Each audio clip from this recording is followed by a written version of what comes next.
What's up, people? This is Nature Girl 30 here, and as you can see, I'm in my bed right now because I'm in the middle of a deep freeze. It is extremely cold outside, and it's actually, and I kind of excuse the darkness of the room. It is a statewide mandate for us to try to conserve as much power as possible, so I got the lowest light that I can actually get while I do this video. But more than likely, this video is not going to be put up during the weekday. It's going to probably put up sometime on the weekend, maybe on a Saturday when it actually does get warmer. But either or, guys, you sent me questions. Here I am answering them, and let's get started with the first set of questions from Justin's side. What do you think of Kanye West almost interrupting a singer called Beck, but giving up in the last minute at the Grammys? Honestly, okay, Kanye West did that to pretty much, I guess poke fun of what he did with Taylor Swift a long time ago. It's also a given that he's kind of squashed that. There's been pictures shown with him and Taylor.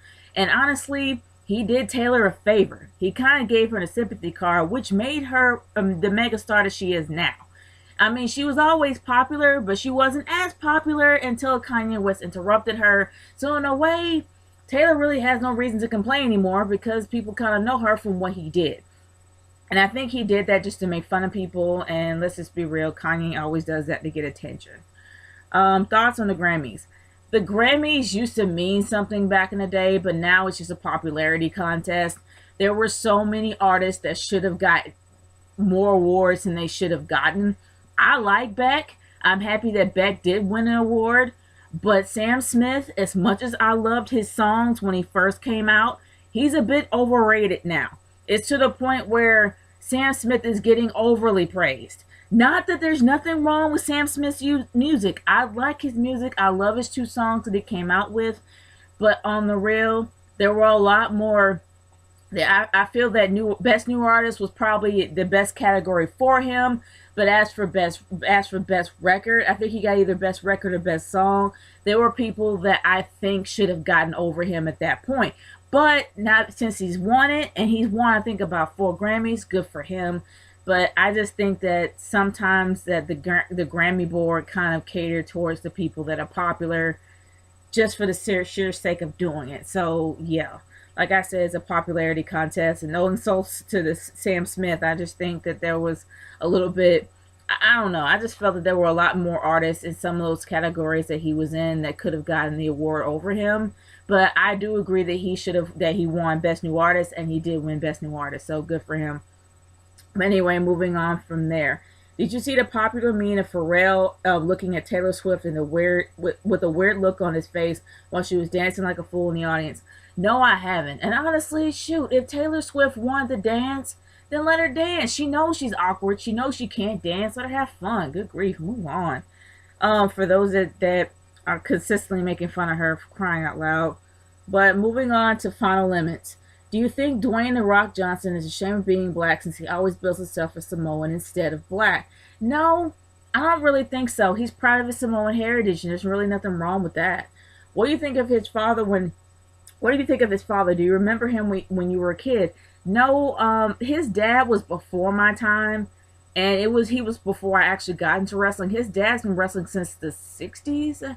Either late 60s or 70s, around that time. He was around when Tony Atlas was wrestling, and that was way before my time. I don't remember actually seeing him live. I actually was around during like when Hulk Hogan was around. The golden era started to become into the mainstream. So not that his dad wasn't a part of the golden era. That was just a part of the golden era that I don't remember. I wasn't born around that time. Do you agree when people call Dwayne a sellout for leaving wrestling for Hollywood? Why or why not? No, I don't consider him being a sellout. Shoot, it made sense, and honestly, it was a smart thing to do. Wrestling is incredibly hard on your body. You practically break your bones on a daily basis. And there's a lot of injuries and a lot of issues that you go through in life. The Rock was young. He had charisma. He had a lot going on for him. Plus, his ultimate goal was to be a Hollywood star.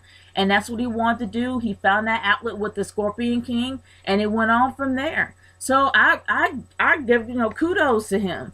I really think it was a great idea. I mean, Hulk Hogan was the first to actually do it in the mainstream, and if it wasn't for the success of the Scorpion King, WWE films wouldn't even be around. So honestly, I think that's a great idea, and I think that's a great idea for any wrestler in the WWE that wants to go forth and be in movies and get out of it after a while. I think it's a great idea. Or pursue music or pursue something else. I'm happy for him. I really am. I don't think he sold out at all. Um, why does him or The Rock and Roman Reigns have the same tattoos? Those are tribal tats. Those are Samoan tribal tats. I don't know the exact name, but it the tattoos that he have, the sleeve that he has on his arm, as well as Roman Reigns' sleeve, is a family tribal tat from his Samoan heritage. So that's the reason why they pretty much have the same tattoos, because they're from the same tribe. They're actually tribal brothers, as well as being, family with Roman Reigns being his cousin. They're actually Samoan tribal brothers. Hence why he has the tattoo or sleeve when he has the tattoo sleeve on his arm. Um, how come you haven't been putting up too many wrestling vids as of late? Um, Mainly the reason why is because I have been kind of taking a bit of a break from wrestling. If there is a talking point when it comes to certain wrestling shows, I will do it. Like I just did one on SmackDown. I actually did do a few videos. I did one. I did I did a discussion video, as well as doing another audio with the Knights of the Wrestling Ring with Irving, and also with Brandon, that I'm editing at this point, but it is going to be put up sometime this weekend, maybe sometime this week. It all depends on the temperature. I'm probably going to put all my videos out at once because of the temperature, as well as for the energy mandate. So more than likely, yeah, it's going to probably be sometime this weekend, before Sunday. So yeah, it's just going to be one big slam all at once. But mainly it's because I have been taking a break from wrestling for a while. But then I also have been putting up videos when I feel like it's a decent talking point, as well as being inspired to put one up there. But yeah, that's pretty much why. Moving on to WWE Glamour. Which current main roster diva would you like to see a match? Would you like to have a match with, and what stipulation would you add? Um, I don't know about wanting to have a match with any of these chicks, because I know that they're way stronger than me. But I don't know. I haven't really thought about having a match with any of the divas. But I will say that more than likely, if I ever had a match, it would probably be against Nikki. And it would be like the winner would bring the winner of, okay, the winner of the whatever match. It would probably be like a championship match, of course, but I would pretty much put a twist to it. More than likely, the winner of the match would bring the women's championship back, and the divas championship would be retired. So after, if I beat Nikki, she would have to retire her championship, and I will be the next women's champion, and she would have to retire hers. So that's what my stipulation would pretty much be, because I can't stand that freaking belt. What is your favorite type of match? I have to say that the Inferno match was one of the interesting ones, especially between Kane and Undertaker. That was practically the most interesting match I've seen, because shoot, you could set somebody on fire. I mean, now it's kind of docile. They have the Inferno match somewhat, but nobody gets burned. But that was the most interesting match I saw, because that's what I consider to be the most dangerous. That, as well as the Buried Alive. That was just to the extreme. But yeah, those are the matches that I actually do find a lot more interesting. When should the Shield reunite, and how would you do it? I wouldn't reunite the Shield, to be honest with you. Right now, it seems like it's so much better to have Dean Ambrose to be on his own, as well as Roman Reigns. Roman Reigns has a lot of growing to do. He is a great character, but he has a lot of growing to do. Dean Ambrose has a huge amount of charisma, as well as a lot of flair and style. His lunatic fringe style is just working. Then you got Seth Rollins to organize chaos. I mean, his heel turn alone works. So I really don't see the need for them to reunite. They're fine where they are. That's in my opinion. Should the WWE bring back the Women's Championship or no? Yes. Because the Divas Championship is so freaking, oh gosh, It's like, yeah, I mean, it's ridiculous. It's just a dumb belt. I'm sorry. The butterfly belt is just stupid. I know they're trying to make it more feminine, but the women's title had a lot more to it. It didn't make these women seem so dainty. With the Divas Championship, it literally just brings the women down. It makes them seem like that they're daintier than they are and they're not as strong as they should be. And that's what I feel this belt represents. So it really pissed me off that they actually did get rid of the women's title, which means a lot more than that stupid tramp stamp belt. And yeah, I am taking it from Spaz Phoenix. He actually said that first because that's what it is, a tramp stamp belt. But honestly, they should bring back the women's title because it would actually encourage these women to be, I don't know, it would encourage these women more. It would give more meaning to the Divas division. That's just me personally. So yeah, I'm all for bringing it back. It meant a lot to a lot of women, and a lot of awesome women held it. What are your thoughts on Dean Ambrose? I love Dean Ambrose. Not so much the fact because he's hot. It's just the fact that Dean Ambrose's character is phenomenal. He is interesting to watch. He is unpredictable, which is what I love about Dean Ambrose's character. You can never predict what he's going to do, say, act, and he's just fun to watch. Not to mention that the guy is a dynamo in the ring. I love Dean Ambrose, seriously. So it makes me kind of sad that his momentum is slowed up because of Roman's push, but I'm not blaming entirely on Roman. That is just how he's booked. But either or, I really do feel that Dean Ambrose should be up there with Roman. Actually, he should be a little bit ahead of Roman. That's just me personally. But right now, that's just not what's going on. So, a great set of questions.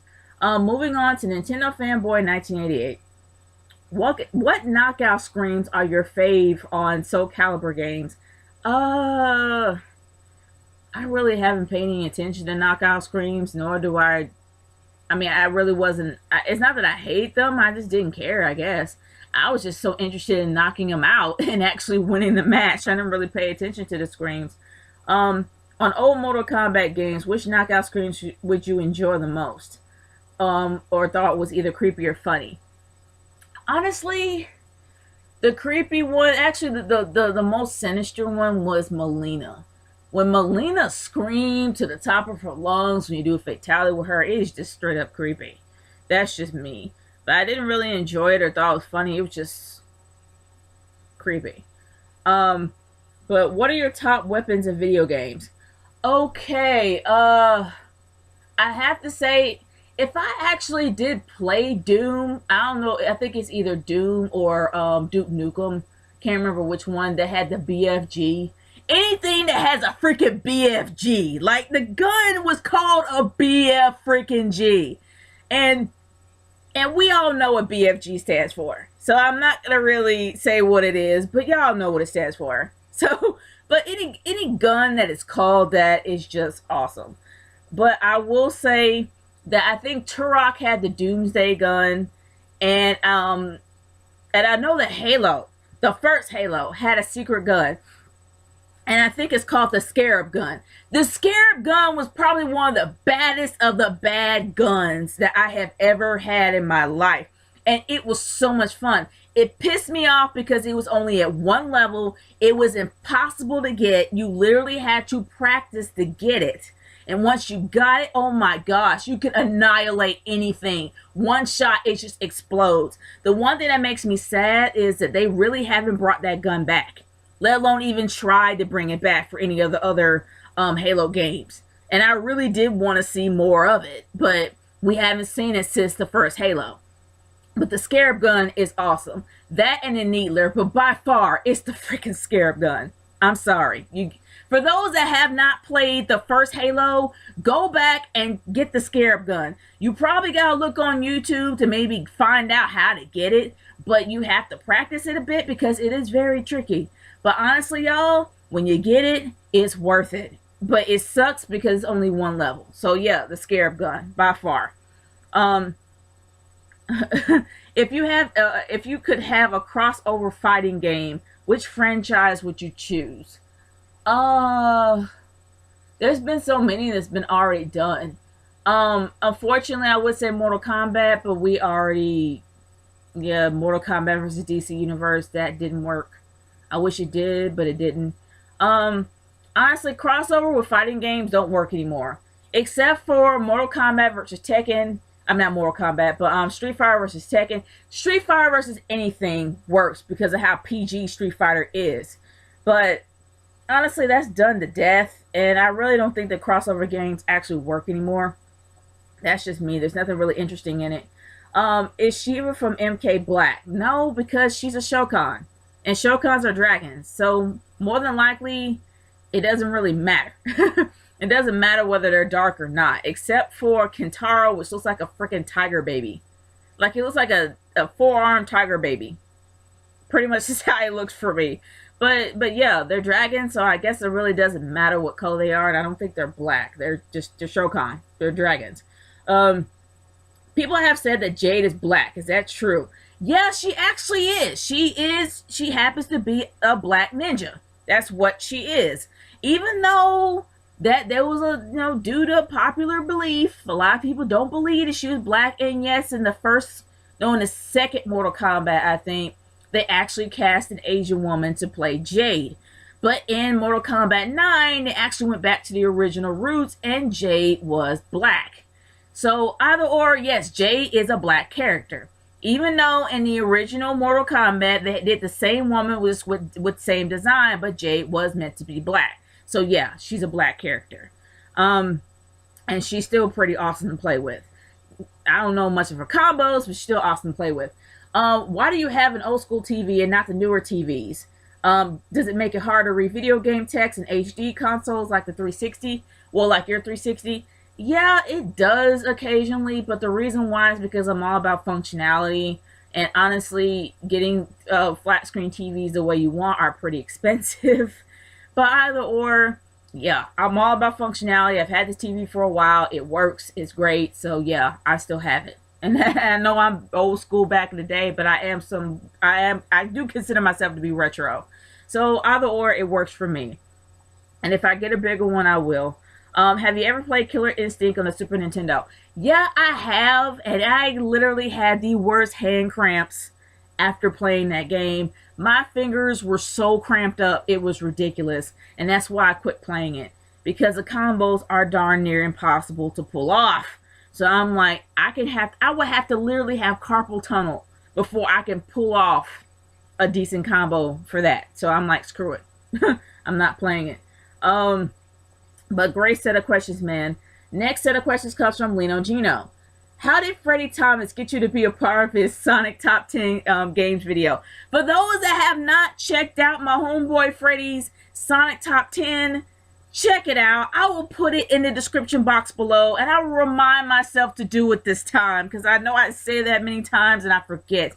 But I will make sure, because the video is awesome. By far. But either or, getting back to the question, we're both Sonic fans. There's absolutely no question how big of a Sonic fan I am and how big of a Sonic fan he is.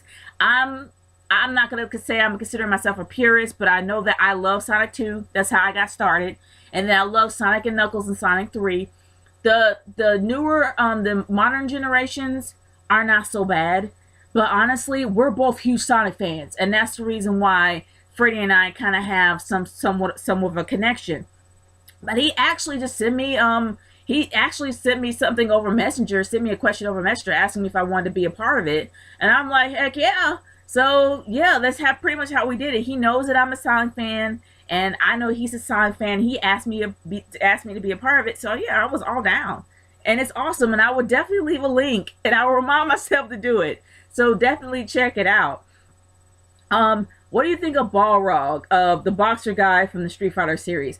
Okay, little bit of history about Balrog. Now, his name was not Balrog. His name was Mike Bison. And it was during the time when Mike Bison was at his height. You know, he was all the way at his peak. But then as soon as the whole rape charge happened, they had to change the name quickly. So, of course, they changed Vega, who is now M. Bison, to M. Bison, and then they changed Balrog's name, who was Mike Bison, to Balrog. But either or, I wasn't a fan of Balrog. I used him occasionally, but I didn't know enough combos or enough fighting or enough special attacks to actually use the guy. Of course, for me, it was either be Chun-Li or Ken. But yeah, he's not that bad, but I really didn't care much for the first original Street Fighter. What do you think of Balrog's stage theme in the series? It is what it is. That's pretty much what I'll just say about that. It wasn't bad. It was okay, but it wasn't bad. Have you ever played any Street Fighter games? Yeah, I have. I played the Street Fighter 2. I played Street Fighter 3 Turbo. Um, I played a few Street Fighter games. But honestly, I haven't played as many as of late because I'm more of a Mortal Kombat chick.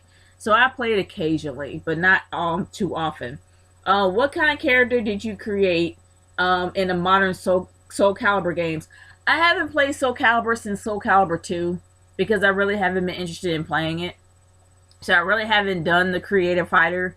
But if I did, my creative fighter would probably like an elf. I don't know. I'll probably either make it like a dwarf or an elf. If you could have a Final Fantasy theme Raw, oh boy, for one night only. Okay. And you were the one to book it. Who will you have dressed up as who? Example: Dean Ambrose dressed up as Squall. Wow, this is creativity in its finest, and I love this question. I really, really do. Boy, okay. Let me see. If that's the thing, I have no idea if she's still there. Like I have no idea if AJ Lee is still there. But I will say that yeah. I will have Dean Ambrose dressed up as Sephiroth. I would definitely have Fandango dressed as Squall Lionheart. Oh gosh, who would look like Renoa? I don't know who would be like a more of a Renoa.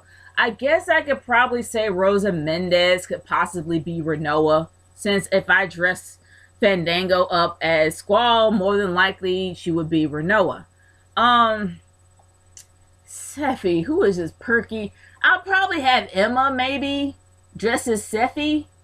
Yeah, I would probably have Emma dressed up as Sephi. Uh, I would have Paige dressed up as Tifa. Yeah, pretty much that's what I could think of so far. I don't know who I could dress anybody else up as. But yeah, those are the ones that pretty much come to mind. I'll probably dress them up as that. So yeah, I haven't really got all my creative, but those are the ones that really make sense to me for Final Fantasy characters. So yeah, I'll pretty much have them as that. But yeah, man, gosh, really creative question. I love that. I really do. If you could book any feud that never happened, who would you book it against? Okay. Dang, that's hard. Of course, I would definitely book, if they do this, and it sounds to me that they just might. Of course, I will book Bray against Taker. Yeah, I would definitely book Bray against Taker. They both have really interesting, very dark characters. So yeah, I would pretty much book those two against one another. I would love to actually book Roman Reigns versus his cuz The Rock. Definitely a passing of the torch match, and definitely to show that whether or not Roman Reigns is ready to move forward by beating a legend like his cousin.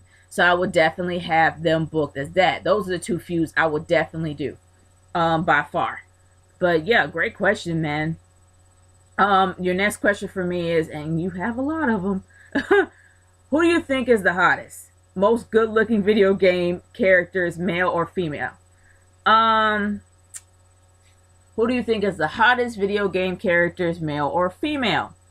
I would definitely have to say, well, everybody kind of likes Lara Croft because of the fact of how adventurous she is. But of course, Nathan freaking Drake, hello. Nathan Drake from the Uncharted series is quite attractive. I'm not going to lie. And there's a perfect guy that looks just like him that will be great if they actually do the Uncharted movie. But by far, yes, Nathan Drake. I have to say that. Before it used to be Dante, but now I'm like, whatever, he's full of himself. So I do like Nathan Drake. Female, I definitely gotta say that Laura Croft has her appeal. Not so much of the fact that she's very buxom and curvaceous, and also the fact that she's British, but she has a really great personality. So honestly, well, when the younger version of her. So I honestly would say that yeah, Laura Croft and Nathan Drake, by far. I really believe that those two are very attractive. Have you ever played Uncharted games? No, I have not because I don't have a PlayStation. But I have seen a few playthroughs, and I would play the ever loving crap out of that game if I had a PlayStation 4. But unfortunately, I don't. So yeah, I haven't played it. Yeah, but I would love to do it once I actually get one. But great set of questions, man. Great questions. Next question comes from Little Fish. Do you think a feminist group with the divas will get over in the WWE? Not so much. I know that feminism is on the rise. Don't get me wrong. I know everybody likes that stuff, but honestly, no. Because regardless of whether or not the female fans are starting to get up there, the fans for the WWE, and yeah, I know it's ripped. This is one of my shirts that I actually do wear going to bed because it's comfortable, even though it's ripped up.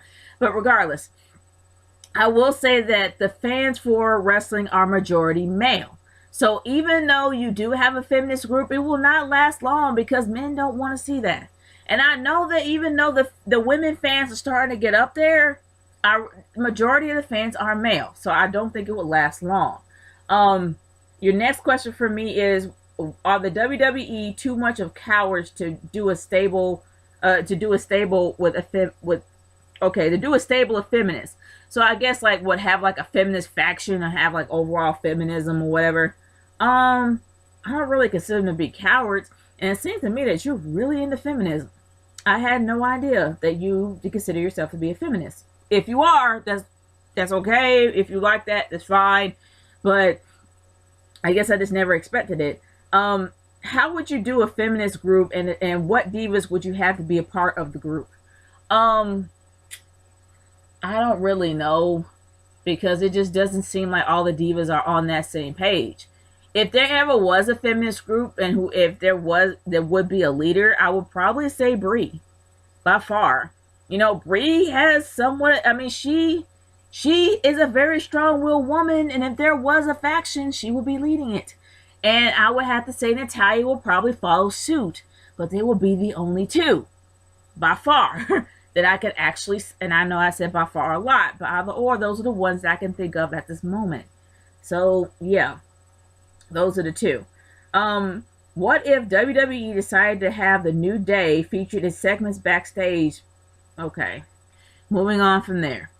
The next set of questions and last set of questions on YouTube is from Ray Busia.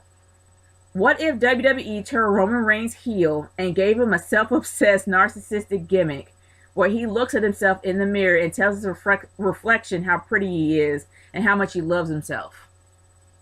That would be weird because of the fact of how hardcore he's been. I mean, shoot, he still has the freaking the Shield song, and he still has the whole hardcore I can beat you down and eat your face or whatever kind of gimmick that he had when he was with the Shield.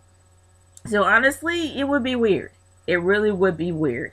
That's more like Dashing Cody Rhodes. That worked for him, but I don't think it would work for Roman. What if WWE did that with Brock Lesnar? That wouldn't work because Brock Lesnar's a freaking beast and you wouldn't be able to take him seriously. What if Cena grew his hair long like Roman? That would look weird too because Cena has a weird head.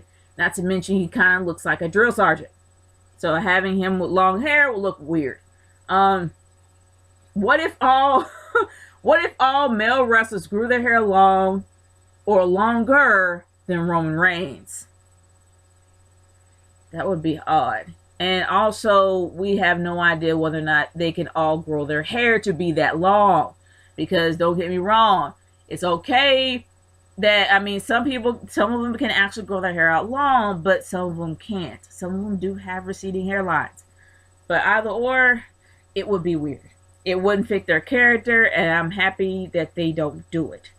So, yeah. That would be really weird if they actually tried to pull that off, but I doubt they really could. That's just me.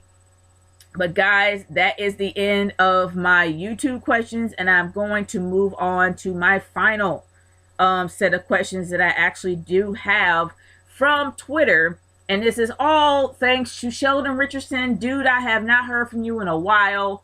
So honestly, thanks for sending them. So, but if you guys do want to send me Twitter questions, of course, I will give you what you need to do at the end of this thing. And I'm at the 30-minute mark, so let's get started. Do you think it's selfish for Triple H to fight Sting or not Taker let him fight him? Honestly, okay. I'm not a big fan of Sting. I've already stated a million times why, and I've done the audio and I kind of explained why I don't like Sting. But I will say this. I think it's selfish of Sting to be waiting this long to fight Taker, and now that Taker is retired and there's a chance that he may or may not be at WrestleMania 31, that he's fighting Triple H instead. Honestly, it doesn't make sense to do this at the next pay-per-view before WrestleMania. It's supposed to be a WrestleMania match because Sting is going to retire after WrestleMania. That is why he is doing this. This was going to be his last hurrah match, and he wanted to go out with a bang. So honestly, y'all, seriously, I'm fine with it. I'm fine with it being Triple H, better than Taker, because Taker don't have it in him to do it anymore. But Triple H kind of does. So if he wants to be in the big leagues, let him fight one of the legends. Triple H happens to be one of the legends. I'm straight with him doing that, by far. I don't know why they're doing it at Fastlane, but they should do it at WrestleMania. But either or, I'm straight with it, by far. I don't think it's selfish of Triple H. I think it's selfish of Sting. Seriously, by far. I think it's selfish of Sting to be wanting to fight Taker, not Triple H wanting to fight Sting. Seriously, that's just me. But guys, thank you so much for sending me questions. I'm at the 31-minute mark because I know I am way behind on questions. But guys, by all means, send me more questions on my YouTube channel. Send them to me via my YouTube inbox or on Twitter at RKH30, hashtag NatureGirlQ&A. It's NatureGirl30 signing off. Peace out, y'all. Later.